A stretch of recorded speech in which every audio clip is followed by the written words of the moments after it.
હું મનીષા ઠેસિયા અમારી YouTube channel Gujarat સમુદાયમાં આપનું સ્વાગત છે। શું હવે આખું ગુજરાત ખાનગી શાળાઓમાં ભણશે? કારણ કે ગુજરાત સરકારના જે પ્રાથમિક શાળાઓના આંકડાઓ સામે આવ્યા છે, વિધાનસભામાં જે શિક્ષણ મંત્રી દ્વારા આંકડા રજૂ કરવામાં આવ્યા અને તેમાં એ વાત સામે આવી છે કે છેલ્લા 2 વર્ષમાં ગુજરાતમાં 56 જેટલી સરકારી પ્રાથમિક શાળાઓ બંધ કરવામાં આવી છે।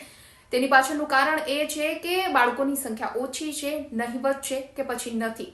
સરકાર તરફથી આ વાતનો સ્વીકાર પણ કરવામાં આવ્યો છે। બીજી તરફ સરકાર તરફથી દાવા એવા કરવામાં આવે છે કે ક્યાંક ને ક્યાંક સરકારી શાળાઓ પ્રત્યેનો લગાવ બાળકોને વધ્યો છે અને સરકારી શાળાઓમાં બાળકોને ભણાવવાનો ટ્રેન્ડ ફરીથી આવ્યો છે।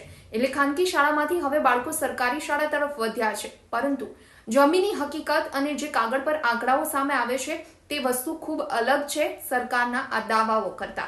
કારણ કે 2 વર્ષમાં 56 જેટલી સરકારી પ્રાથમિક શાળાઓને તાળા મારી દેવા પડ્યા છે, જેમાં સૌથી વધારે દ્વારકા જિલ્લામાં 9 સરકારી શાળા બંધ કરવામાં આવી છે, તો અરવલ્લી જિલ્લામાં 7 જેટલી સરકારી શાળાઓ બંધ કરવામાં આવી છે। અમરેલી અને પોરબંદરમાં 6 સરકારી શાળાઓ બંધ કરવામાં આવી છે અને આવા ગુજરાતના અનેક જિલ્લાઓ છે જેમાં 1, 2 કે 3 જેટલી સરકારી શાળાઓને બંધ કરી દેવામાં આવી હોય, એટલે કે તાળા મારી દેવામાં આવ્યા હોય। તો ગુજરાતમાં એક તરફ મોંઘી દાટ ખાનગી શાળાઓની ફી વાલીઓને નથી પહોંચાતી અને છતાં પણ જ્યારે પ્રાથમિક સરકારી શાળાઓનું શિક્ષણ છે તે શિક્ષણનું સ્તર છે તે કથળી રહ્યું છે અને જેના કારણે વાલીઓને ના છૂટકે ખાનગી શાળામાં બાળકોને ભણાવવા બેસાડવા પડે છે।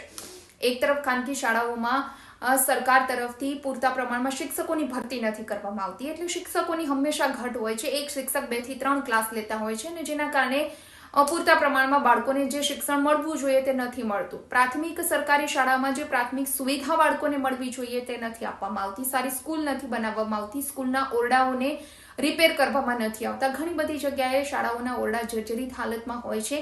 આવા સમાચાર પણ અમે અમારી ચેનલમાં ચલાવતા હોઈએ છીએ, એટલે પરિસ્થિતિ ઘણી રીતે ગંભીર કહી શકાય અને સરકારી પ્રાથમિક શાળાનું શિક્ષણ છે તે સ્તરમાં વધારો કરવાની અને સરકારી પ્રાથમિક શિક્ષણના સ્તર ઊંચું લાવવાની ખાસ સરકારે જરૂર છે। કારણ કે જે રીતે 2 વર્ષમાં 56 સરકારી શાળાઓ બંધ કરવાની ફરજ પડી છે, બની શકે કે આગામી સમયમાં આ આંકડો આનાથી પણ ડબલ થઈ શકે।